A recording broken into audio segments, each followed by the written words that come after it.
আসসালামু আলাইকুম রহমতুল্লাহি ওবরাকাতুহু। আলহামদুলিল্লাহি রাব্বিল আলামিন ওয়াসসালাতু ওয়াসসালামু আলা সাইয়্যিদিল আমবিয়া ওয়াল মুরসালিন ওয়া আলা আলিহি ওয়া সাহবিহি আজমাইন।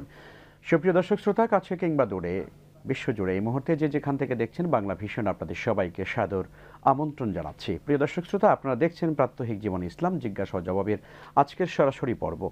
প্রিয় দর্শক, আমরা আলহামদুলিল্লাহ আল্লাহ তাআলার দরবারে শুকরগুজার হচ্ছি যে আমরা ঠিক এই মুহূর্তে যখন আপনাদের সঙ্গে কথা বলছি এবং আপনারা যারা শুনছেন ঠিক সেই মুহূর্তে আল্লাহ সুবহানাহু ওয়া তাআলার অসংখ্য বান্দারা এবং বাইতুল্লাহর মেহমান বৃন্দ হাজি সাহেবান তারা আরাফার ময়দানে লাব্বাইক আল্লাহুম্মা লাব্বাইক লাব্বাইক লা শারীকা লাক লাব্বাইক ইন্নাল হামদা ওয়ান নি'মাতা লাক ওয়াল মুলক লা শারীকা লাক, এই তালবিয়া ধ্বনিতে তারা আকাশ বাতাস মুখরিত করছেন আলহামদুলিল্লাহ, এবং তারা আরাফার ময়দানে অবস্থান করবার যে হজের মৌলিক ফরজ কাজটি সেটি তারা করছেন আলহামদুলিল্লাহ। আমরা যারা দেশে আছি হজে যাইনি, আমাদের জন্য রয়েছে একটি মহিমান্বিত ইবাদত, আর তা হচ্ছে পবিত্র কোরবানি এবং সেই সঙ্গে পবিত্র ঈদুল আজহার সালাত এবং আনুষঙ্গিক আরও অনেকগুলো বিষয়। আমরা আজকের পর্বে আপনাদেরকে সে জায়গাটাতেই নিয়ে যেতে চাই। আমরা আজকে যে গুরুত্বপূর্ণ প্রসঙ্গ নিয়ে কথা বলবো তা হচ্ছে কোরবানির মাসালা এবং ঈদুল আজহার গুরুত্ব এবং তার ফজিলত। আর এই গুরুত্বপূর্ণ প্রসঙ্গ নিয়ে আলোচনা করবার জন্য রয়েছেন আজকে স্টুডিওতে সম্মানিত দুজন খ্যাতিমান আলোচক। আমি প্রথমেই তাদের সঙ্গে পরিচয় করিয়ে দিচ্ছি। ডান দিক থেকে রয়েছেন আমার সামনে বিশিষ্ট আলেমে দ্বীন ইসলামী চিন্তাবিদ মুহতারাম মাওলানা ফখরুজ্জামান, জাপান সিটি গার্ডেন সম্মানিত সিটি গার্ডেন মসজিদের সম্মানিত খতিব। আসসালামু আলাইকুম ওয়া রাহমাতুল্লাহি ওয়া বারাকাতুহু। ওয়ালাইকুম আসসালাম ওয়া রাহমাতুল্লাহ। রয়েছেন তার পাশেই আর একজন সম্মানিত আলিমে দ্বীন বিশিষ্ট ইসলামী চিন্তাবিদ এবং লেখক গবেষক মুহতারাম মাওলানা আবু মোহাম্মদ রহমানী সম্মানিত খতিব, মসজিদে বাকাতিল মুবারাকা, কলাবাগান, ঢাকা। আসসালামু আলাইকুম ওয়া ওয়ালাইকুম আসসালাম ওয়া রাহমাতুল্লাহ। কেমন আছেন আপনারা দুজনেই? আলহামদুলিল্লাহ। আমরা শুরু করতে চাই। প্রিয় দর্শক, টেলিভিশনে প্রদর্শিত নাম্বারে আপনারা আমাদের সাথে কানেক্ট হতে পারেন এবং আপনাদের জীবন ঘনিষ্ঠ যে কোনো প্রশ্ন আমাদের কাছে পাঠাতে পারেন ইনশাআল্লাহ তাআলা। কোরবানি সংক্রান্ত অনেক মাসালা আমাদের জানা প্রয়োজন, আপনারা সেই প্রশ্নগুলো আমাদের কাছে পাঠাবেন ইনশাআল্লাহ, আমরা চেষ্টা করব। তো আমরা শুরু করতে চাই প্রথমেই মাওলানা ফখরুজ্জামান, আপনার কাছে আসছি। কোরবানির একটু যদি মানে আদ্যপান্ত বা ইতিবৃত্ত যদি আমরা একটু জানার চেষ্টা করি কোরবানি সম্পর্কে, কোরবানি কিভাবে আসলো? আলহামদুলিল্লাহি রাব্বিল আলামিন ওয়াসসালাতু ওয়াসসালামু আলা হাবিবিল আমবিয়া ওয়াল মুরসালিন ওয়া আলা আলিহি ওয়া সাহবিহি আজমাইন। কোরবানি শব্দটার বাংলা অর্থ ত্যাগ, দ্যাট ইজ ইংরেজিতে বলা হয় sacrifice, that is and rules act of Islam, sacrifice. আর কোরবানিটা মূলত দহা থেকে আসছে, যে আজবাহুকা শব্দটা কোরআন শরীফের মধ্যে আসছে, কিন্তু তার পূর্বে আমরা যদি যাই তাহলে দেখা যাবে বাবা আদম আলাইহিস সালামের দুই সন্তানের প্রথম কোরবানি হয়, হাবিল কাবিল মধ্যে কোরবানি হয়। সেই কোরবানির একরকম বৈশিষ্ট্য ছিল।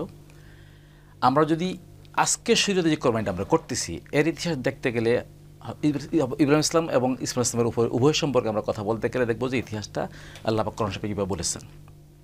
সেখানে আল্লাহ পাক নাজিল করেছেন এবং স্বপ্নে দেখেছেন ইব্রাহিম ইসলামকে, বাবা সন্তানকে বলতেছেন আজবাহুকা, আমি তোমাকে জয় করতে দেখতেছি, কোরবানি করতে দেখেছি স্বপ্নে দেখেছি, তুমি কি বলো, তোর মতামত কি? তিনি বলছেন তুমি করো বাবা। আল্লাহ পাক হুকুম করেছেন আমাকে তুমি ধৈর্যের মধ্যে পাবা। সাফাতের মধ্যে একদম 102 থেকে 105 মধ্যে পুরো ইতিহাসটা রয়ে গেছে। এখান থেকে যদি ইতিহাস ঘুরে ঘুরে আসে তাহলে আমরা দেখব যে বর্তমান ইতিহাস পর্যন্ত, বর্তমান বা পরিক্রমা পর্যন্ত কোরবানি মুসলিম সমাজে একটা ফরজ আবাদতের মধ্যে, যদিও আবাদতটা ওয়াজিব, সকলের জন্য না। সম্পদশালী ব্যক্তি যিনি তার উপর তো ওয়াজিব, এবং তিনি কীরকম সম্পদশালী? যিনি জিলহজের 10, 11, 12 এই 3 দিনের মধ্যে মালে নাসাব হবেন, তার উপর ওয়াজিব। তো এটা ওয়াজিব পর্যায়ে চলে আসছে, তাও সকলের জন্য না।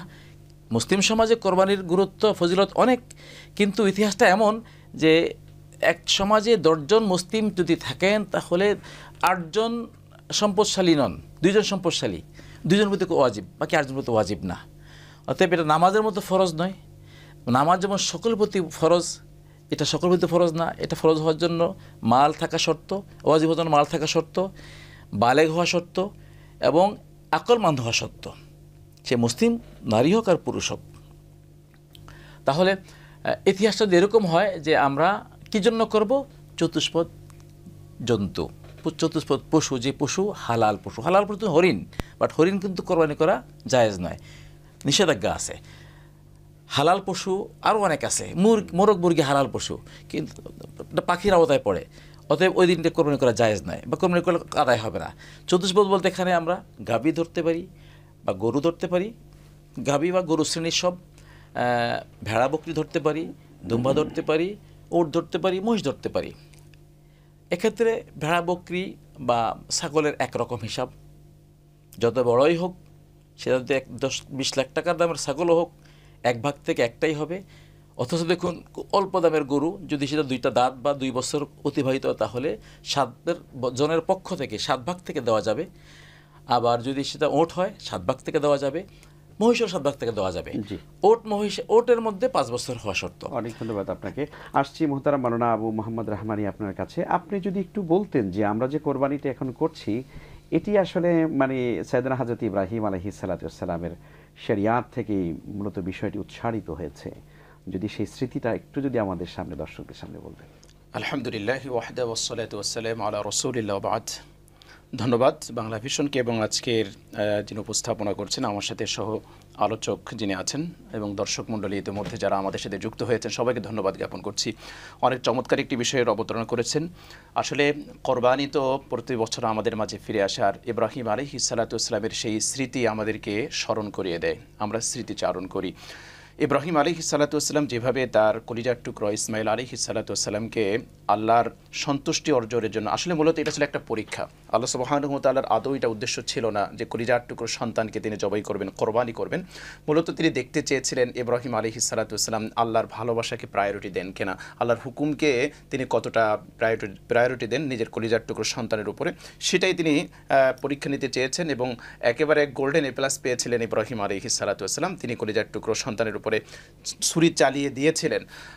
সেই পরীক্ষায় তিনি উত্তীর্ণ হয়েছেন। আল্লাহ সুবহানাহু ওয়া তাআলা তিনি একটা পশু পাঠালেন, যেটা এসেছে বিযিবহিন আযীম। জিবরিল আলাইহিস সালাতু ওয়াস সালাম পশু এনে দিলেন, ইব্রাহিম আলাইহিস সালাতু ওয়াস সালাম পশুকে তিনি জবাই করে দিলেন। তো এই যে কোরবানির যে একটা শিক্ষা, মূলত নিজের আত্মত্যাগ এবং প্রিয় বস্তুকে আল্লাহর রাহে উৎসর্গ করা। আজকের যে কোরবানি, ইব্রাহিম আলাইহিস সালাতু ওয়াস সালামের যে কোরবানির যেই চেতনা, তিনি যেই উদ্দেশ্য কোরবানি করেছেন, আজকের কোরবানির মনে হয় আমরা অনেকটা সেখান থেকে সরে এসেছি। আমি এই জায়গাগুলোকে একটু টাচ দিতে চাই, যেটা বর্তমান প্রেক্ষাপটে একটু সমসাময়িক। আসলে ওই দীর্ঘ ইতিহাস ঘটনা আমরা মোটামুটি সবাই জানি। ইব্রাহিম আলাইহিস সালাতু ওয়াস সালামের কোরবানি, প্রথমে আমাদের যেটা দরকার সেটা হচ্ছে আমাদের ইখলাস দরকার।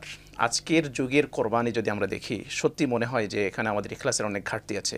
মহাগ্রন্থ আল কোরআন আমাদেরকে জানিয়ে দিচ্ছে, কুল ইন্না সলাতি ওয়া নুসুকি ওয়া মাহইয়ায়া ওয়া মামাতি লিল্লাহি রাব্বিল আলামিন। হাবিব, আপনি বলে দিন, নিশ্চয়ই আমার সালাত, আমার কোরবানি, আমার জীবন, আমার মরণ সব জগৎসমূহের প্রতিপালক আল্লাহ সুবহানাহু ওয়া তাআলার জন্য। এই জায়গাটাই হচ্ছে আমাদের সবচেয়ে বেশি করণীয়। আজকের যখন কোরবানির পশু যদি আমরা ক্রয় করতে যাই, সেই জায়গায় দেখি কোন গরুটা ভাইরাল, কি যে এক ভাইরালের ভাইরাসে আমরা এখন আক্রান্ত হয়ে গিয়েছি। মানে নিজেরা ভাইরাল হওয়ার তো একটা প্রচেষ্টা থাকেই, পাশাপাশি দেখুন আমি কোরবানি করব, কোরবানির জন্তু ক্রয় করব, কিন্তু আমরা দেখি কোন গরুটা ভাইরাল হয়েছে, মিডিয়ায় কোন গরুটার বিষয়ে কাভারেজ দিয়েছে, আমরা সেই গরু কিনতে যাই। আমাদের সত্যিই প্রশ্ন করতে ইচ্ছে হয় যে আপনার কোরবানিটাকে আসলে আদৌ কি ওই যে কুল ইন্না সলাতি ওয়া নুসুকি লিল্লাহ, এটা কি লিল্লাহ হচ্ছে কিনা, এটা নতুন করে একটু ভাবার বিষয়, একটু ভাবা দরকার, একটু চিন্তা করা দরকার। আমরা অনেক সময় দেখি কোরবানির জন্তুটা এখনও বাড়িতে পৌঁছেনি, তার আগে ফেসবুক, সোশ্যাল মিডিয়ায় আমরা তার ছবি আমরা আপলোড দিয়ে দিচ্ছি। তো এই জায়গায় আমাদের একটু চিন্তা করা দরকার। আসলে আমরা যে কাজগুলো করছি, অনেক সময় দেখবেন যে কোরবানির জন্তু জবাই করে তার উপরে উঠে, মানে জবাই করা পশুর উপরে বসে আমরা কিন্তু অনেক সময় ছবি দিয়ে দিই। তো এই যে বিষয়গুলো, এই বিষয়গুলো আমাদেরকে আসলে বর্জন করা দরকার। লিল্লাহিয়াত এগুলো বড় একটা দামি জিনিস, ইখলাস অনেক বড় জিনিস, এটা আমাদের দেখা দরকার। আমরা দেখবেন আজকে যখন একজন ব্যক্তি একটা গরু ক্রয় করে নিয়ে আসে বাজার থেকে, কত দিয়ে কিনেছেন, কত দাম, যদি বলা হয় যে 1,30,000 টাকা, মাশাআল্লাহ খুব ভালো হয়েছে, তো যিনি ক্রেতা স্বাভাবিকভাবে তিনি মানুষ তো একটু খুশি হন। আর যদি বলা হয় যে না আপনি ঠকে গিয়েছেন, তাহলে তার মনটা খারাপ হয়ে যায় বা বেজার হয়ে যায়। এই জায়গাটা আমাদের কিছু বলার আছে। আপনি যদি গরুটা আল্লাহর জন্যই কিনে থাকেন, আমরা যদি কোরবানিটা আল্লাহর জন্যই করে থাকি, তাহলে 5,000 টাকা কম হলো আর বেশি হলো, এইটা তো ভাবার কোনো বিষয় নয়। আমার 5,000 কম হলেও আমি আল্লাহর জন্য, 5,000 বেশি হলেও আমি আল্লাহর জন্য দিয়েছি। সুতরাং এই জায়গাগুলোতে এত এত গ্যাপ হয়ে যাচ্ছে, এত এত দূরে আমরা সরে যাচ্ছি, মনে হচ্ছে সব আমরা একটা আর্টিফিশিয়াল, সব কিছু আমাদের একটা ফেক, একটা শুধু কালচার, আমরা ভিতরে চলে যাচ্ছি। এই জায়গাগুলোতে আমাদের এগুলো বর্জন করা দরকার। আমরা কোরবানির জন্তু যখন জবাই করব, কোরবানির জন্তুর জবাই করার সাথে সাথে আমাদের যেটা করণীয় সেটা হচ্ছে আমার মনের পশুটাকে আগে কোরবানি করা দরকার। শুধু কোরবানি করলাম কেন? ইসলাম আমাদেরকে বলে, নবীজি সাল্লাল্লাহু আলাইহি ওয়াসাল্লাম তার কলিজার টুকরা কন্যা ফাতেমা রাদিয়াল্লাহু তাআলা আনহা তাকে তার কোরবানির জন্তু দেখার জন্য বলেছেন, পাশে দাঁড়ানোর জন্য বলেছেন। আমি যখন আমার কোরবানির জন্তুটা আমি নিজ হাতে জবাই করব, যদি একান্ত জবাই করতে সক্ষম না হই, আমি পাশে দাঁড়াবো। এই ফিলটা, এই রিয়েলাইজটা যেন আমাদের ভিতরে আসে, উপলব্ধিতে আসে যে আমি আমার ভিতরের পশুত্বকে আমি কোরবানি করলাম। আমি যে কোরবানি দিলাম, আমার ভিতরের পশুত্বটা কোরবানি হয়েছে কি হয় নাই, একটু পরে যখন গোশতটা বন্টন হবে, ভিক্ষুক যখন আমার দুয়ারে আসবে, তখনই ঠিক আমরা বুঝতে পারি যে আসলে কি আমি আমার পশুত্ব, আমার ভিতরের পশুত্বটাকে আমি কি কোরবানি দিতে পেরেছি। হ্যাঁ, দেখুন, আমি যেই মেসেজটা এখানে দিতে চাই সেটা হলো, আপনি দাতা, আল্লাহ রাব্বুল আলামিন আপনাকে সামর্থ্য দিয়েছেন। কোরআন আমাদেরকে নির্দেশ দিচ্ছেন, ফাকুলু মিনহা ওয়া আতইমুল বাঈসাল ফাকির। তুমি নিজেরা খাও এবং সমাজের যারা নিঃস্ব, যারা অনাথ, যারা দুস্থ, যাদের সামর্থ্য নেই তাদেরকে খাওয়াও। আমাদেরকে আল্লাহ রাব্বুল আলামিন কোরবানির জন্তুটা খাওয়া হালাল করে দিয়েছেন। আদম আলাইহিস সালাতু ওয়াস সালামের শরীয়তে, পূর্ববর্তী নবীদের শরীয়তে কোরবানির জন্তু খাওয়ার কোনো বিধান ছিল না। কোরবানি করে পাহাড়ে রেখে আসতে হতো, আসমান থেকে আগুন এসে সেটা জ্বালিয়ে ভস্ম করে দিত। আমার তো ভাবতে আজকে অবাক লাগে, আজকের যুগে আমরা যেভাবে শুধুমাত্র একটা কালচার হিসেবে কোরবানিটাকে নিয়েছি, যদি একই বিধান প্রযোজ্য থাকতো, কোরবানির গোশত যদি খাওয়ার বিধান না থাকতো, আমরা বহু মানুষ হয়তো কোরবানি থেকে হাত গুটিয়ে নিতাম। তো এই জায়গায় আমাদের একটু খুব গভীরভাবে ভাবা দরকার। আপনাকে এবং এক দর্শক আছেন। আসসালামু আলাইকুম ওয়া রাহমাতুল্লাহ। দর্শক, আপনার পরিচয় দিয়ে প্রশ্ন করুন। আমার নাম নাবিল, মিরপুর থেকে। জি, আমার প্রশ্ন হচ্ছে, একজন রিসেন্টলি ইউটিউবে দেখলাম, একজন প্রসিদ্ধ হুজুর আমাদের দেশি, উনি বলছে কোরবানি সময় আল্লাহু আকবার বলতে, কিন্তু আল্লাহু আকবার না আল্লাহু আকবার, আমি এটা জানতে চাই। বুঝি নাই, আপনার প্রশ্নটি বুঝি নাই ভাইয়া, আবার একটু বলেন তো। আল্লাহ কোরবানি প্রসিদ্ধ হওয়ার সময় আল্লাহু আকবার বলো না আল্লাহু আকবার? ও আচ্ছা আচ্ছা, বিসমিল্লাহি আল্লাহু আকবার নাকি বিসমিল্লাহ আল্লাহু আকবার? হুজুরের কাছ থেকে বুঝছি জি, অনেক ধন্যবাদ আপনাকে। আমরা পেয়েছি ইনশাল্লাহ। উত্তরটি নিয়ে আমরা রহমানী ভাই, ফখরুজ্জামান ভাই, আপনার কাছে আমরা আসবো ইনশাল্লাহ।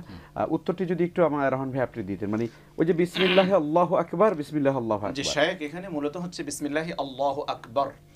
এখানে যে জায়গায় আমার ভাই মনে হয় এক জায়গায় কনফিউজড হয়ে গিয়েছেন, লা ইলাহা ইল্লাল্লাহু আল্লাহু আকবার যে একটা তাসবিহ আছে, সেই তাসবিহ যখন আমরা পাঠ করি তখন ওয়াও দিয়ে পাঠ করি, আর ওয়াওটা যখন আমরা সংযোজন করি আরবি গ্রামার অনুযায়ী আলিফটা পড়ে যায়, সেই হিসেবে আল্লাহু আসে। লা ইলাহা ইল্লাল্লাহু সুবহানাল্লাহ আলহামদুলিল্লাহ ওয়ালা ইলাহা ইল্লাল্লাহু আল্লাহু আকবার। এই তাসবিহ যখন পড়া হয় তখন ওয়াও আসে, কিন্তু জবাই করার সময় বলতে হবে বিসমিল্লাহি আল্লাহু আকবার, সাথে আনুষঙ্গিক যে দোয়া আছে কুলিনা সলাতি ওয়া নুসুকি, এই যেটা আছে সেটা এখানে। জি, অনেক ধন্যবাদ। আমরা মাওলানা ফখরুজ্জামান আপনার কাছে, আপনি যেখান থেকে বলতেছিলেন। জি জি, তো আজকে সারা পৃথিবীতে মানবতা ভুলুণ্ঠিত হচ্ছে। জি, ইসলামের কোরবানি একটা বড় অংশ, বড় ইবাদতকে নিয়ে যারা প্রশ্ন তোলে, তারা কি করে মানবতাকে ভুলুণ্ঠিত হচ্ছে সেখানে প্রশ্ন তুলতেছে না। আমাদের মেসেজগুলো এখানে যাচ্ছে এভাবেই। গেল কত বছর যাবত আমরা দেখতেছি যে আমাদের শুধু মুসলিম নিধন না, মানবতা নিধন হচ্ছে, কোনো শব্দ হচ্ছে না। অথচ ইসলামের বিধান আমরা কোরবানি করব, সেখানে আমাদের সমাজ থেকেই মুসলিম নামধারী কিছু কিছু বুদ্ধিজীবীগণ এটাকে মেনে নিতে পারছেন না। তাদের কাছে আমাদের মেসেজ হচ্ছে যে আমরা ইসলামের বিধান যেটা, এটা পালন করবই এবং এটা করে যাবই, এবং শুদ্ধ বিধান যেহেতু আছে এটা এখানে কেউ রোধ করতে পারবে না।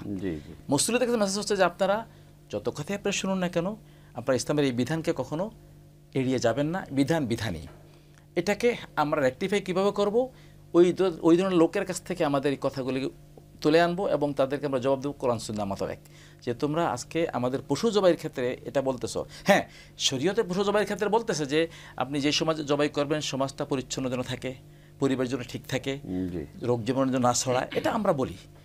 এবং আপনি পশু যখন জবাই করবেন, যে পশু এক নিরাপদ পশু, শক্তিশালী পশু, এবং যেই পশুর কোনো খুঁত নাই, আমরা এগুলো সবই বলবো, সবই বলি, ইসলামে যা যা বলা আছে। কিন্তু ওখানেই আমাদের আঘাত লাগে যখন আমাদের প্রেমিকরা, মুসলিম প্রেমিক নামধারী প্রেমিকরা পশু জবাইয়ের ক্ষেত্রে মানবতা বা তাদেরকে পশু হত্যা বলে। পশু হত্যা বা নিষ্ঠুরতার কথা তুলে ধরে, এমন নিষ্ঠুরতা। তখন তাদের কাছে আমাদের মেসেজটা ওইটাই। ভাই যারা বললেন আজকে মানবতা কোথায় পৌঁছেছে, যখন আমাদের সারা বিশ্বে আদম সন্তান মারা যাচ্ছে, নট অনলি মুসলিম, যে কোনো মানুষ হত্যা করা কি শুধু কি পশু হত্যা যদি তোমরা মহাপাপ বলো, তাহলে মানুষ হত্যা কী হবে? যে মানুষ দ্বারা পৃথিবীর সৃষ্টি হচ্ছে, মানুষ দ্বারা পৃথিবীর তৈরি হচ্ছে, আবাদ হচ্ছে, সমাজ বিনির্মাণ হচ্ছে, সে মুসলিম হোক আর মুসলিম হোক। ঠিক, আমরা আসবো ইনশাআল্লাহ। একজন দর্শক আছেন। আসসালামু আলাইকুম রহমতুল্লাহ। হ্যালো। ওয়ালাইকুম সালাম। আসসালামু আলাইকুম। ওয়ালাইকুম সালাম, জি বলুন। মাসুম, কুমিল্লা ধর্মপুর থেকে। জি জি জি বলুন। দুটি প্রশ্ন। প্রথম প্রশ্নটি হলো কারো যদি মিশ্রিত হালাল হারাম, জি বুঝতে কারো পেরেছি। যদি মিশ্রিত হালাল হারাম টাকা থাকে, ওই টাকা দিয়ে কুরবানি দিলে কুরবানি হবে কিনা? আচ্ছা আর আচ্ছা, দ্বিতীয় প্রশ্নটি কোরআন থেকে, সূরা হাজ আয়াত নম্বর 37 অধ্যায় 22, আয়াত নম্বর 37 সূরা হাজ। এতে কোরআন বলতেছে আল্লাহর কাছে রক্ত মাংস পচায় না, পচায় তাকওয়া। আল্লাহর কাছে রক্ত মাংস পচায় না, পচায় তাকওয়া। তাকওয়া মানে কি? কোরআন কি বলতেছে? অনেক ধন্যবাদ। অনেক ধন্যবাদ আপনাকে। সুন্দর প্রশ্ন করেছেন দুটো। আবু মোহাম্মদ রহমানী ভাই, আপনি যদি একটু বলতেন যে জি, প্রথম প্রশ্নে আমরা জবাবে বলবো যে হালাল হারাম মিশ্রিত থাকলে আপনি হালালটাকে আলাদা করবেন, সেই হালাল টাকা দিয়ে আপনি কোরবানি করবেন, হারাম টাকা দিয়ে আপনি কোরবানি করবেন না। হারাম টাকা দিয়ে কোরবানি করলে সেই কোরবানি আল্লাহর দরবারে কবুল হবে না। দ্বিতীয়ত আপনি বললেন যে তাকওয়া কি জিনিস, লা ইয়ানালুল্লাহু লুহুমুহা ওয়ালা দিমাউহা ওয়ালাকিন ইয়ানালুহু তাকওয়া মিনকুম। আপনি এই আয়াতে কারিমাটা উদ্ধৃত করেছেন। এখানে আল্লাহ সুবহানাহু ওয়া তাআলা বলেছেন যে কোরবানির জন্তুর রক্ত মাংস গোশত কোনো কিছু আল্লাহর কাছে পৌঁছে না, পৌঁছে শুধুমাত্র অন্তরের তাকওয়া। তাকওয়াটা হচ্ছে, যদি আমি সহজ কথায় বলি, তাহলে আমার ইবাদতটা আল্লাহর জন্য হচ্ছে কিনা, এক। 2 নম্বর হচ্ছে যে তাকওয়া মানে হচ্ছে পরহেজ করা, বেঁচে থাকা। আমি গুনাহ থেকে বেঁচে থাকবো, আল্লাহর নির্দেশ পালন করব। এটাই হচ্ছে তাকওয়ার সার সংক্ষেপ। আল্লাহ ভীতি একটা সফটওয়্যার আপনি অন্তরের ভিতরে ইনস্টল করে নেবেন। আপনি পৃথিবীর যে জায়গায় থাকবেন মনে করবেন যে আমার আল্লাহ আমাকে দেখছে। সুতরাং এই সফটওয়্যারটা ইনস্টল করে নিতে পারলেই আপনি একজন মুত্তাকি হতে পারবেন, আমরা বিশ্বাস করি ইনশাআল্লাহ। শাইখ যে জায়গাটায় ছিলাম, জি আমি ওই জায়গাটাতে আসছি। দর্শকদের সঙ্গে এই বিষয়টা একটু ক্লিয়ার হওয়া দরকার। একটা বিষয়, সেটা হচ্ছে আপনি একটি সুন্দর বিষয় বলেছিলেন যে কোরবানির জন্য জরুরি বিষয় হলো মানে ইখলাস। তো এটি যেমন জরুরি, দর্শকের প্রশ্নের আলোকে এই বিষয়টাও আমরা মানে শ্রোতাদেরকে, দর্শকদেরকে বিশেষভাবে গুরুত্ব দেওয়ার জন্য বলবো। আসলে হালাল টাকা ছাড়া যদি কোরবানি করা হয়, আজকে আমাদের বর্তমান সমাজে আমরা যেটা একটু আগে আমরা আলোচনা আসছে যে বিশাল বিশাল প্রাণী আমরা ক্রয় করি, অথচ আমার টাকাটা কিন্তু হালাল নয়। আমরা নানানভাবে অসৎ উপায় অবলম্বন করে, চুরি ডাকাতি থেকে শুরু করে ছিনতাই, রাহাজানি, চাঁদাবাজি করে, কোটি কোটি টাকা চাঁদাবাজি করে মালিক হয়ে তারপরে সেই টাকা দিয়ে এরপরে 4 লাখ 5 লাখ টাকা দিয়ে বা সেখানে 2 4টা 5টা গরু 10টা গরু কোরবানি করা হচ্ছে। আল্লাহ সুবহানাহু ওয়া তাআলার কাছে আসলে আদৌ এটা কোরবানি, মানে এই ধরনের কোরবানি কবুল হয় কিনা, যদি একটু আপনি সেটা দিয়ে শুরু করতেন। শেখ চমৎকার বলেছেন। আসলে আল্লাহ সুবহানাহু ওয়া তাআলা তিনি পবিত্র। ইন্নাল্লাহা তাইয়্যিব লা ইয়াকবালু ইল্লা তাইয়্যিব। আল্লাহ সুবহানাহু ওয়া তাআলা পবিত্র, তিনি পবিত্রতা ছাড়া অন্য কোনো কিছু তিনি গ্রহণ করেন না। সুতরাং কোন ব্যক্তি 10 লক্ষ টাকা দিয়ে কোরবানির জন্তু জবাই করলো, কে 10টা দিল, কে 20টা দিল, এটি আল্লাহ সুবহানাহু ওয়া তাআলার কাছে কোনো ডাজন্ট ম্যাটার, এটা কোনো বিষয় না। আল্লাহ সুবহানাহু ওয়া তাআলা কি দেখবেন, ওয়ালাকি ইয়ানজুরু ইলা কুলুবিকুম ওয়া আমালিকুম। আল্লাহ সুবহানাহু ওয়া তাআলা প্রথমে দেখবেন অন্তর, আমার নিয়তটা বিশুদ্ধ আছে কিনা। দ্বিতীয় হচ্ছে আমার আমল, আমার কর্ম। আমি যে টাকা দিয়ে কোরবানির জন্তু জবাই দিচ্ছি, কোরবানি করছি, আমার টাকাটা অবশ্যই হালাল হতে হবে। আমরা তো এভাবে বলি, হালাল টাকা দিয়ে 10,000 টাকা দিয়ে একটা ছাগল দেওয়া, এটা আর হারাম টাকা দিয়ে 10টা 20 লক্ষ টাকার গরু, একটা 20 লক্ষ টাকার গরু, এরকম 10টা গরু দেওয়ার চেয়েও 10,000 টাকা দিয়ে একটা ছাগল কোরবানি দেওয়া হাজার গুণ উত্তম। সেজন্য অবশ্যই আমরা চেষ্টা করব যে আমরা হালাল টাকা, আমাদের বৈধ পন্থায় উপার্জিত সম্পদ থেকে আমরা আল্লাহর রাহে আমরা কোরবানি করব। হারাম টাকা দিয়ে সওয়াবের নিয়ত করাটাও গুনাহ। সুতরাং আপনি এক তো আপনার টাকা লস করতেছেন, দ্বিতীয়ত আপনি গুনাহগার হচ্ছেন। এজন্য অনেক ধন্যবাদ। আমরা একটু আসছি ফখরুজ্জামান ভাই আপনার কাছে। আপনি যদি এই বিষয়টা একটু বলতেন যে আসলে আমাদের সকল ইবাদতের মধ্যে তাকওয়ার যে জরুরিয়াতটা, এটা আমরা আসলে প্রাধান্য কম দিই। আমরা বৈষয়িক এবং মানে কি বলবো, আমরা এটাকে বাহ্যিক যে রূপটা আছে এটাকে আমরা গুরুত্ব দিয়ে থাকি বেশি, কিন্তু অভ্যন্তরীণ বা আধ্যাত্মিকতা বলতে যে একটা আছে, প্রত্যেকটা ইবাদতের মধ্যে যে রুহানিয়াত রয়েছে, সেই রুহানিয়াতটাই কিন্তু তাকওয়া। আপনি কি বলবেন এই বিষয়টায়? ধন্যবাদ আপনাকে ভাইয়া। দেখুন, আমাদের সমাজে আগে ইমাম সাহেবগণ কিভাবে জবাই করতেন, দেখুন আমরা শুধু মাসালা বলি যে বিসমিল্লাহ আল্লাহু আকবার যথেষ্ট, আল্লাহর জন্য যথেষ্ট, কোরবানিও শুদ্ধ, জবাই শুদ্ধ। কিন্তু আমাদের সমাজের আগের ইমাম সাহেবগণ এটাকে আরও গুরুত্ব দিতেন, এভাবে দোয়া পড়তেন। কেন পড়তেন? ওই তাকওয়ার জন্য। ইন্না সলাতি ওয়া নুসুকি ওয়া মাহইয়ায়া ওয়া মামাতি লিল্লাহি রাব্বিল আলামিন। লিল্লাহি রাব্বিল আলামিন বলছেন কেন? আগে বলেছেন যে ইন্না সলাতি, আমার নামাজের কথা, অনুসুকি আবার কোরবানির কথা, জীবন জবাইনের সময় উনি ওই কোরবানির কথা বলে মনে করিয়ে দিচ্ছেন যে তোমরা সবাই থাকো সামনে 600 দাঁড়িয়ে থাকো, শুনো আমার সাক্ষীটা, শুনো আল্লাহ কোরআনের কথা শুনো। অর্থাৎ তোমার মধ্যে আল্লাহ ভীতি প্রেম নিয়ে আসো, ত্যাগ নিয়ে আসো, এটা হচ্ছে তাকওয়া। আর আমার হয় তুমি যে জীবিত দাঁড়িয়ে আসো, তোমার জীবনটা মরে যাবা যে সেটাও তোমার আল্লাহর জন্য, এটা মনে রাখো। কোরবানির সময় কিন্তু ইমাম সাহেবটা পড়তেনই, এবং না পারলে কোরআন শরীফ দেখে দেখে পড়তেন। আমাদের ইমাম সাহেবকে দেখেছি, উনি কারি সাহেব ছিলেন, উনি লিখে রাখতেন এবং পড়তেন, দেখে দেখে পড়তেন, নাম পড়ে পড়ে কোরবানি দিতেন। তার অর্থ হচ্ছে যে কোরবানি দাতাকে তিনি স্মরণ করতেন, ভাই তোমার কোরবানি কিন্তু লোক দেখানো না, তুমি কিনেছো অল্প টাকায় পশুরা, বাট তোমার এটা তাকওয়ার জন্য করেছো, আল্লাহ ভীতির জন্য করেছো, আল্লাহ প্রেমের জন্য করেছো, ত্যাগের জন্য করেছো, এটাই তাকওয়া। আল্লাহ কবুল করুন আমাদের সবাইকে, সেভাবেই আমরা কোরবানি করব। একজন দর্শক আছেন আমাদের সঙ্গে। আসসালামু আলাইকুম রাহমাতুল্লাহ। দর্শক প্রশ্ন করুন। আমি দিনাজপুর থেকে অপু বলছিলাম। আমার 3টা বিষয় জানার আছে। জি বলুন। প্রথমত আমি যেটা জানতে চাই সেটা হচ্ছে কুরবানি করার ফলে দেখা যায় যখন ওই রক্ত চারপাশে ছড়ায় থাকে বা একটু গন্ধ হয়, তো এই যে পরিষ্কার পরিচ্ছন্নতার ব্যাপারটাতে আসলে অনেকে অসচেতন থাকে।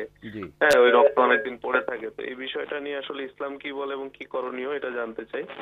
দ্বিতীয় আরেকটা বিষয় সেটা হচ্ছে কুরবানি কেউ যদি সহি নিয়তে করতে চায়, করতে চাওয়ার পরও কি কি কারণে তার কুরবানি মানে নষ্ট হতে পারে, এটা একটা বিষয় জানার আছে। আর তৃতীয় যে বিষয়টা, যে আমি যেটা জানি যে কুরবানি শুধুমাত্র আল্লাহর উদ্দেশ্যে, আল্লাহর রাস্তায় বা আল্লাহর জন্য করা উচিত, বাট কেউ যদি সেই ক্ষেত্রে অনেক সময় বাবা মারা গেছে, বাবা নাই মা নাই, বা এদের কারোর জন্য বাবা মার উদ্দেশ্যে যদি করতে চাই, এই ধরনের কুরবানি হবে কিনা এটা জানতে চাই। অনেক ধন্যবাদ আপনাকে। উনি বলেছেন যে কোরবানি করি আমরা, অথচ আমাদের চতুর্দিকে রক্ত বা বিভিন্ন বর্জ্য, কোরবানিকৃত পশুর বর্জ্য রাস্তায় পড়ে থাকে, ছড়িয়ে থাকে, এগুলোর ব্যাপারে আসলে আমাদের কি করা উচিত? অবশ্যই আমরা দর্শক আপনাদেরকে বলতে চাই, এবং যে সকল ভাই বোনরা দেখছেন, আমরা মনে করি যে কোরবানির রক্ত বা কোনো কোরবানির বর্জ্য, এটি সংশ্লিষ্ট ব্যক্তি যিনি কোরবানি দিবেন অবশ্যই তার এটা পরিষ্কার করা নৈতিক দায়িত্ব। তিনি কোরবানি রাস্তায় দিয়ে, চলাচলের রাস্তায় দিয়ে কোরবানি গোশত নিয়ে চলে যাবেন আর সেখানে বর্জ্য পড়ে থাকবে, এটি কখনো একজন মুমিনের কাজ হতে পারে না। কারণ আমরা জানি ইমানের গুরুত্বপূর্ণ একটি দিক হলো ইমাতাতুল আযা আনিত তারিক, রাস্তা থেকে কষ্টদায়ক বস্তু সরিয়ে দেওয়া। অথচ এই কাজটি আমরা অনেকে করি না, অসচেতন থাকি। এটি আমরা সচেতন হব ইনশাআল্লাহ তাআলা। আরও দুটি প্রশ্ন করেছেন, আমি সম্মানিত গেস্টদের কাছ থেকে দুটো প্রশ্নের উত্তর নিচ্ছি। দর্শক জানতে চেয়েছেন যে কোরবানি কিসে নষ্ট হয়, আবু মোহাম্মদ রহমানী ভাই আপনি যদি বলেন। জি, চমৎকার প্রশ্ন। এরকম প্রশ্ন আমরা প্রত্যাশা করি যে আসলে আমার একটা ইবাদতটা কিসে নষ্ট হয় সেটাও আমার জানা দরকার, নেগেটিভ পজিটিভ দুটোই জানা দরকার। তো 1 নম্বর হচ্ছে কোরবানি নষ্ট হবে ইখলাস না থাকার কারণে, আল্লাহর জন্য না হওয়ার কারণে। যদি এখানে গোশত খাওয়া বা লোক দেখানো, রিয়া, লৌকিকতা, এগুলো যদি চলে আসে তাহলে কোরবানি নষ্ট হবে। দ্বিতীয়ত কোরবানি আমার নষ্ট হয়ে যাবে যদি আমি হারাম উপার্জন দিয়ে আমি যদি পশু ক্রয় করি, তাহলে আমার কোরবানি হবে না। তৃতীয়ত যদি আমি পশুর ক্ষেত্রে লক্ষ্য রাখি, তাহলে আল্লাহ সুবহানাহু ওয়া তাআলা 5 প্রকারের পশু দিয়েছে, কোরবানি করা জায়েজ করেছে। আমরা যদি এই 5 প্রকারের বাইরে চলে যাই, যেরকম গরু, উট, তারপরে মহিষ, ছাগল, ভেড়া, দুম্বা, এগুলোর বাইরে দিয়ে কোনো পশু দিয়ে কোরবানি করলে সেটা কোরবানি হবে না। বা এত রুগ্ন এবং এত রোগা, এত অসুস্থ প্রাণী, সেগুলো দিয়ে কোরবানি করা যাবে না, যেগুলো কোরবানি গায়ে হেঁটে যেতে পারে না, বা তার এক ঠ্যাং একেবারেই পঙ্গু হয়ে গিয়েছে, ভেঙে গিয়েছে, 3 পায়ে চলাফেরা করে, অথবা লেজ নাই, এক শিং একেবারে গোড়া থেকে ভেঙে গিয়েছে। এই ধরনের কিছু বিষয় আছে যেই বিষয়গুলোকে লক্ষ্য রাখতে হবে। এই ধরনের ত্রুটিযুক্ত পশু দিয়ে কোরবানি করলে কোরবানি হবে না। ঈদের সালাতের আগে যদি কোনো ব্যক্তি, যেই মহল্লায় আছে ওই মহল্লায় কোথাও ঈদের নামাজ হলো না, তার পূর্বেই যদি কেউ কোরবানি আদায় করে ফেলে, তাহলে কিন্তু তার কোরবানি হবে না। তো মোটামুটি এই বিষয়গুলো আমাদের অবশ্যই খেয়াল রাখা দরকার। ধন্যবাদ। মাওলানা ফখরুজ্জামান, আপনি একটি প্রশ্নের একটু দৃষ্টি আকর্ষণ করছি আপনাকে। দর্শক জানতে চাইলেন যে আল্লাহর উদ্দেশ্যে আমরা কোরবানি করি, এখন কখনো কখনো বাবা মা মারা গেছেন, তাদের মানে দর্শকের প্রশ্নটা সম্ভবত এরকমই আর কি, যে বাবা মার পক্ষ থেকে কোরবানি করলে কোরবানি হয় কিনা? জি, আলহামদুলিল্লাহ। বাবা মার পক্ষ থেকে জীবিত থাকুক বা মৃত হোক, আদায় হবে, তাদের পক্ষ থেকে কোরবানি করলে সেই কোরবানি আদায় হয়ে যাবে। যে কোনো অনেক- মুসলিম পক্ষ থেকে আদায় হবে। জি জি, উম্মতের পক্ষ থেকে রাসূল সাল্লাল্লাহু আলাইহি ওয়াসাল্লাম কোরবানি করেছেন, করতেন, করেছেন। হযরত আলী রাদিয়াল্লাহু তাআলা করতেন। আমাদের মধ্যে জীবিতও ছিলেন, মৃতও ছিলেন। হ্যাঁ, মৃত সবাই ছিলেন, অর্থাৎ সবার পক্ষ থেকে কোরবানি করলে কোরবানি হবে। অনেক ধন্যবাদ। আমরা ঈদুল আজহার দিনে এই কর্তব্যগুলো আমরা করব এবং সেই সাথে পবিত্র ঈদুল আজহার সালাতে সেখানে শামিল হওয়া, বিশেষ করে তাকবীরগুলো দেওয়ার ব্যাপারে আমাদেরকে অনেক বেশি গুরুত্বপূর্ণ। এই বিষয়টিতে আমরা একটু আসতে চাই। আবু মোহাম্মদ রহমানী, আপনি যদি বলেন ঈদুল আজহার বাকি সুন্নাহগুলো কি আছে? যে ঈদুল আজহার বেশ কিছু সুন্নাহ আছে, যদি আমরা অনেকগুলো সরে ফেলেছি। আমরা একটা হচ্ছে যে ঈদগাহের সালাতটা, যদিও আমাদের মূল সুন্নাহ হচ্ছে মাঠে পড়া, খোলা ময়দানে পড়া, কিন্তু শহর কেন্দ্রিক এটা অনেক ক্ষেত্রে সম্ভব হয় না, আমাদের মসজিদে পড়তে হয়। তো আমরা যখন ঈদের সালাত পড়তে আসবো, আমরা তাকবীর বলতে বলতে আসবো। এটা অন্যতম একটা শিক্ষা। আগামীকাল ফজর থেকে আরাফার জিলহজ মাসের 9 তারিখের আফটার ফজরের পর থেকে আমরা যে তাকবীর বলতে থাকবো, আল্লাহু আকবার, আল্লাহু আকবার, লা ইলাহা ইল্লাল্লাহু, আল্লাহু আকবার, আল্লাহু আকবার, ওয়ালিল্লাহিল হামদ, একেবারে 13 তারিখ আসর পর্যন্ত আমরা এই তাকবীর বলবো। আর ঈদের সালাত আদায় করতে আসার সময় আমরা জোরে জোরে তাকবীরগুলো পড়তে আসবো। ঈদুল ফিতর এবং ঈদুল আজহার এই দুই সালাতের তাকবীরের মধ্যে ফকিরা, ইসলামিক স্কলারগণ কিছু পার্থক্য করেছেন। তারা বলেছেন ঈদুল ফিতরের তাকবীরগুলো আস্তে আস্তে পড়বে, আর ঈদুল আজহা কোরবানির ঈদের তাকবীরগুলো জোরে জোরে আমরা পড়ব। সুতরাং আমরা যখন বের হয়ে আসব মসজিদে বা ঈদগাহে, যখন আমরা ঈদের সালাত আদায় করার জন্য আসব, আমরা তাকবীর বলতে বলতে আসব। তো আরেকটা গুরুত্বপূর্ণ সুন্নাহ হচ্ছে, এটা যদি কেউ করতে পারে ভালো, আমরা এক পর দিয়ে আসবো, আরেক পর দিয়ে আমরা যাব। ঈদের সালাত আদায় করার পরে আমরা আরেক পর দিয়ে যাব। সুগন্ধি ব্যবহার করার কথাটা এসছে, নবীজি সাল্লাল্লাহু আলাইহি ওয়াসাল্লাম সুগন্ধি ব্যবহার করতেন, আমরা সুগন্ধি ব্যবহার করব। উত্তম পোশাক, এখানে একটা জিনিস আমাদের বুঝতে হবে, আমার নতুন পোশাকের কথা কিন্তু বলা হয়নি, উত্তম পোশাকের কথা বলা হয়েছে। যে আমার যে কটা পোশাক আছে এর মধ্যে উত্তম পোশাক যেটা, সেটা আমরা পরিধান করে আমরা ঈদের সালাত আদায় করতে আসবো। ঈদের খুশি যেটা, এটা আমরা ভাগাভাগি করি কিভাবে? আমাদের ঈদুল ফিতর এবং ঈদুল আজহা উভয় ঈদ। দেখুন, এখানে ইসলাম বিদ্বেষীরা একটা প্রশ্ন উত্থাপন করতে চায় যে আমাদের ঈদে, মুসলমানদের ঈদ একেবারে শুষ্ক, এখানে তেমন পালন করার মতো কিছু নাই, সেলিব্রেট করার মতো কিছু নাই। তো আমরা বলি যে অবশ্যই আছে। আমাদের ঈদ আমাদেরকে স্যাক্রিফাইস করতে শেখায়, আমাদের ঈদ আমাদেরকে শুধুমাত্র ভোগের সাগরে হাবুডুবু খেতে শেখায় না। ঈদুল ফিতরের সালাত আদায় করতে আসবেন, সাদাকাতুল ফিতর আদায় করে গরিবের মুখে হাসি ফুটিয়ে আপনি ঈদের সালাত আদায় করতে আসবেন। সুবহানাল্লাহ। ঠিক একইভাবে ঈদুল আজহা আপনি সেলিব্রেশন করবেন, উদযাপন করবেন। ঈদের সালাতের পরে কোরবানির জন্তু জবাই করবেন। আল্লাহ নির্দেশ দিচ্ছেন, ফাকুলু মিনহা ওয়া আতইমুল বাঈসাল ফাকির, তুমি গরিবদেরকে খাওয়াও। আরেকটা নির্দেশ দিচ্ছে আল্লাহ পাক, আল্লাহ বলছে ওয়াতইমুল কানিআ ওয়াল মু'তার। এই জায়গাটা আমাদের একটু খেয়াল করা দরকার। দুই শ্রেণীর কথা আল্লাহ উল্লেখ করেছেন, কানি ওয়াল মু'তার। সমাজের এক শ্রেণীর মানুষ আছে যেগুলো মানুষের দ্বারে দ্বারে যাবে, গিয়ে বলবে ভাই, ভাইজান, ভাবি, বা যে কোনোভাবে সম্বোধন করে বলবে আমাকে কিছু গোশত দেন। কিন্তু কিছু মানুষ সমাজের এমন আছে যারা গরিব, তাদের সামর্থ্য নাই, কিন্তু সে সম্ভ্রান্ত ব্যক্তি, সে ব্যক্তি আত্মসম্মান বোধ আছে, আত্মমর্যাদা বোধ আছে, সে কারো দুয়ারে যাবে না, না খেয়ে থাকলেও যাবে না। বিত্তশালীদের উচিত, আমাদের উচিত এই মানুষগুলো খুঁজে খুঁজে কোরবানির জন্তুর গোশত তাদের দুয়ারে দুয়ারে পৌঁছে দেওয়া, এগুলো আমাদের দায়িত্ব। অনেক ধন্যবাদ আপনাকে। মাওলানা ফখরুজ্জামান, আপনি যদি বলেন যে কোরবানি আমরা করি, আসলে এটি তো আল্লাহর জন্য করি, আল্লাহর সন্তুষ্টির জন্য করি। তো এই যে কোরবানি গরিব, অসহায় মানুষ, আত্মীয় স্বজন, অনাথ যারা আছেন, এদেরকে দেওয়ার মধ্যে আসলে কি ফজিলত রয়েছে বা দেওয়া উচিত কিনা? অনেকে প্রশ্ন তোলে যে ঠিক আছে আমি দিব না, কোরবানি হবে কিনা, হয়ে যাবে, সেটা ভিন্ন কথা। কিন্তু সবাইকে ঈদের, যেটা শেখ বললেন যে সকলকে ঈদের আনন্দে শামিল করা, এইটা যে একটা শিক্ষা আমাদের জন্য, এটাকে আপনি কিভাবে দেখেন? দেখুন, আমাদের সমাজে একসময় কোরবানির পরে এই মাংসটাকে বা এই গোস্তটাকে ভাগ করা হতো, এটা গরিবের অংশ, এটা আত্মীয়র অংশ, এটা নিজের অংশ, এটা ইমাম সাহেবের জন্য, এটা মুয়াজ্জিন সাহেবের জন্য, এটা মাদ্রাসা ছাত্রদের জন্য। যেটা এখন আস্তে আস্তে উঠে যাচ্ছে। ভাই যেদিন বললেন যে এখন গোস্তের জন্য কোরবানি দিচ্ছি আমরা, এটা তাকওয়া নাই, এখলাস নাই, এখলাস নাই, তাকওয়া নাই। আমরা গোস্ত খাওয়ার জন্য কত বড় গরু কিনলাম, কত বড় পশু কিনলাম, কত লাখ দিয়ে কিনলাম, এবং গোস্ত এখন লাইভ ওয়েটে চলছে।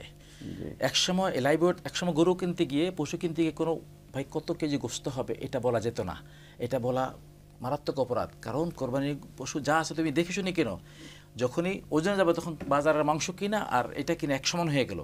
তাই আগেকার ফকিগণকে এটাকে ডিসকারেজ করতেন। আমরা এটা সম্প্রতি 2-1 বছর আগে দেখেছি, খুব মারাত্মক আকারে শুরু হয়েছিল। তো এটা আলহামদুলিল্লাহ ওলামায়ে কেরামের তীব্র প্রতিবাদে আমরা দেখেছি যে আলহামদুলিল্লাহ এটা বোধহয় এবার আর এটা লক্ষ্য করা যাচ্ছে না, করা যাচ্ছে না, কম হয়তো, তারপরে হয়তো দু এক জায়গায় থাকতে পারে, অনেকে মেপে এবার গজ ফিতা দিয়ে মাপে দেখলাম। শায়েখ যেটা বলেছেন এখানে একটা মাসআলা খুবই ইম্পর্টেন্ট জানা দরকার। কোনো ব্যক্তি যদি এইভাবে লাইভ ওজন দিয়ে খুব একেবারে গোশত কিনে, তাহলে কিন্তু তার কোরবানি হবে না। ইসলামিক স্কলারগণ স্পষ্ট ফতোয়া দিয়েছেন যে এই ব্যক্তির কোরবানি হবে না। কেন হবে না? তার অনেক মূলনীতি আছে। ইসলামের কিতাবুল বুয়ুর যে মূলনীতিগুলো আছে, যে এখানে সে আসলে যতগুলো কেজি ওজন করে গোশত ক্রয় করতেছে, হাকিকি বাস্তবে এখানে নাই। এখানে মাবিটা মাঝুল থেকে যাচ্ছে, কত কেজি গোশত হবে এটা মানে স্পষ্ট না। এখানে রহমান ভাই আরেকটা বিষয় আমাদের দর্শকরা সময় জানতে চায়, যেমন ধরুন 7 শরীকে যখন কোরবানি করে তখন সকল শরীক যেন সমানভাবে যেন এটা পায়, সেক্ষেত্রে ওজন দেওয়া এটা বৈধতা আছে কিনা? জি, আমি এই জায়গায় এটা তো ন্যায় বিচারের জন্য হচ্ছে। লাইভ ক্রয় করার ক্ষেত্রে যদি এমন হয় যে মোটামুটি ক্রেতাও যাতে একেবারে ঠকে না যায় আর বিক্রেতাও যেন একেবারে ঠকে না যায়, জাস্ট একটা আইডিয়া যে এই রকমের এই ওজনের একটা গরুর ভ্যালুটা কেমন হতে পারে, এটা যদি করে তাহলে ফকিগণ এটাকে জায়েজ বলেছেন, বাট এটা তাকওয়ার খেলাফ, এটা ভালো না, এটা অনুত্তম, এটা করা যাবে না। আপনি যেটা বললেন, দেখুন শরীকদের কোরবানি আমরা প্রথম সাজেস্ট করি হলো যদি আপনার সামর্থ্য থাকে আপনি একা একা কোরবানি দেন, এটা অনেক ক্ষতি থেকে এটা ভালো। তারপরেও যদি অনেক সময় শরীকের কোরবানি দিতে হয় তাহলে মেপে যে ওজন দেওয়া হয় এটা জাস্টিস, এটা হচ্ছে ন্যায় বিচারের জন্য। কেন কোনো শরীক যেন সে ঠকে না যায়। আমি যদি একটু সময় দিন, আমি 1 মিনিট একটা গুরুত্বপূর্ণ বিষয় আমরা শেয়ার করতে চাই। সেটা হচ্ছে আমরা যখন কোরবানি দেই, আমরা প্রথমে আমাদের এই পরিভাষাগুলো চেঞ্জ করা দরকার। আমরা বলি অমুকের নামে, তমুকের নামে, এই নামে সেই নামে, টোটালি বর্জন করা দরকার। আমরা বলবো অমুকের পক্ষ থেকে, অমুকের পক্ষ থেকে, অমুকের পক্ষ থেকে, কোরবানি হবে শুধুমাত্র আল্লাহ সুবহানাহু ওয়া তাআলার নামে। সুতরাং এইটা আমরা বর্জন করব। দ্বিতীয়ত, বিভিন্ন জায়গায় দেখা যায় আলহামদুলিল্লাহ মসজিদের খতিবগণ এ বিষয়ে জনগণকে, মুসল্লিদেরকে সতর্ক করার কারণে এটা কমে এসছে। আমরা দেখি যে কোরবানির যে জন্তু যিনি জবাই দেবেন, হুজুরের হাতে লম্বা একটা নামের তালিকা ধরিয়ে দিচ্ছেন। এমনকি এটাও দেখা যায় যে কেন হুজুর অমুকের নামটা বললো না। আরে ভাই, আমরা কি ওই আল্লাহর ইবাদত করি যে আল্লাহ আপনি না বললে, মুখে না বলে শুনতে পাবেন না? না, আমরা তো এমন কোনো স্রষ্টার ইবাদত করি না।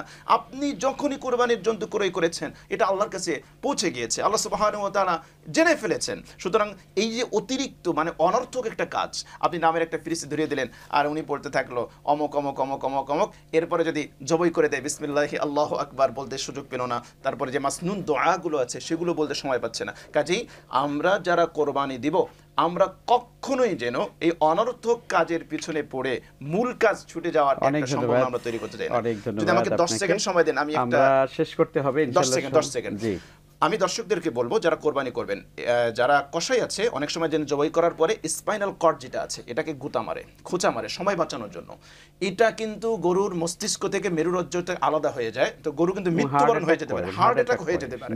সুতরাং আমি যারা কোরবানি করবেন, খবরদার এটা কখনোই করা যাবে না। কোনো কসাই হাত যেন ছুরি নিয়ে এই জায়গায় খোঁচা বা আঘাত করতে না পারে, তাহলে কোরবানিটাই নষ্ট হয়ে যাওয়ার একটা সম্ভাবনা। অনেক ধন্যবাদ ফখরুজ্জামান ভাই, আপনি সংক্ষেপে যদি 10 সেকেন্ডে শেষ করতেন, কোনো মেসেজ রয়েছে কিনা দর্শকদের? ওইটাই যেটা ভাই বললেন যে বলতেছিলাম যে আমি কোরবানির গোশতটাকে ভাগ করব, সে 3 ভাগ হোক 7 ভাগ হোক, 1 ভাগ গরিবকে দিব, 1 ভাগ আত্মীয়কে দিব, এভাবে আমি আমার সাধ্যমতো নিজে খাবো, সবাইকে বিলিয়ে দিব, সে ধনী হোক গরিব হোক। তো তেমুত্তাম ও তাকরাউস সালাম, মেহমানদারির জন্য এটা করব। ভাই ধনীদের জন্য আরেকটু উন্মুক্ত করে দেন না। আপনার যদি গোশত কেনার সামর্থ্য থাকে ভাই, 3 ভাগে যাওয়ার দরকার কি, পুরোটাই সাদকা করেন, কারণ এই গরিব মানুষ সারা বছর খেতে পারে না। অনেকে তাও করে। আর যদি আপনি মোটামুটি মিডিয়াম লেভেলের হন, যে আপনি কষ্ট করে গরু কোরবানি দিয়েছেন, সেক্ষেত্রে ভাই আপনি 3 ভাগ করার দরকার, আপনি একটু বেশি রাখেন। জি, আমরা এই জায়গাটা একটু উন্মুক্ত রাখি, ওপেন রাখি। অনেক ধন্যবাদ। আলহামদুলিল্লাহ, আমরা আসলে সেই উদারতার চিন্তা নিয়ে কোরবানি করছি বলেই আমরা মনে করি সকল মুসলিম ভাইরা সেটা করে থাকেন, এবং আল্লাহ তাআলা আমাদের সবাইকে সেটা তৌফিক দেন। আপনাদেরকে ধন্যবাদ জানাচ্ছি চমৎকার এই বিষয়টি নিয়ে আমাদের দর্শকদের সঙ্গে খোলামেলা কথা বলবার জন্য। জাযাকুমুল্লাহ খায়র।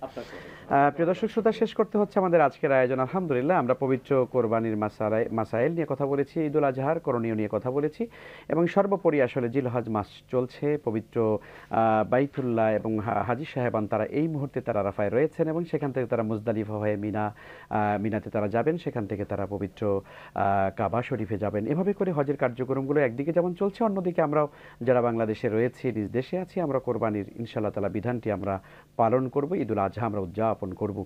আল্লাহ সুবহানাহু ওয়া তাআলা আমাদের সবাইকে সেই তৌফিক দান করুন, যে পশু আমরা কোরবানি করছি এই পশু কোরবানির মধ্য দিয়ে আমাদের ভেতরে মনের গভীরে লালিত যে পশুত্ব সেটাকে যেন আমরা কোরবানি করে সত্যিকারে আলোকিত মানুষ হতে পারি, সেই তৌফিক আল্লাহর কাছে কামনা করছি। প্রিয় দর্শক, আপনারা যারা আজকের অনুষ্ঠান দেখছেন এবং পরবর্তীতে যারা দেখবেন, আপনাদের সবাইকে পবিত্র ঈদুল আজহার এই শুভক্ষণে, এই সুন্দর সময়ে বাংলা ভিশনের পক্ষ থেকে আপনাদের সবাইকে অনেক অনেক শুভেচ্ছা। ঈদ মোবারক। তাকাব্বালাল্লাহু মিন্না ওয়া মিনকুম সালিহাল আমাল। আল্লাহ তাআলা আমাদের সবাইকে কবুল করুন। আপনাদের সবাইকে আল্লাহ তাআলা সুন্দরভাবে পবিত্র ঈদুল আজহা উদযাপন করার তৌফিক দান করুন। আমিন। ওয়া হাদা সাল্লাল্লাহু ওয়া সাল্লাম আলা নাবিয়িনা মুহাম্মদ ওয়া আলা আলিহি ওয়া সাহবিহি আজমাইন। ওয়াসসালামু আলাইকুম ওয়া রাহমাতুল্লাহি ওয়া বারাকাতুহু।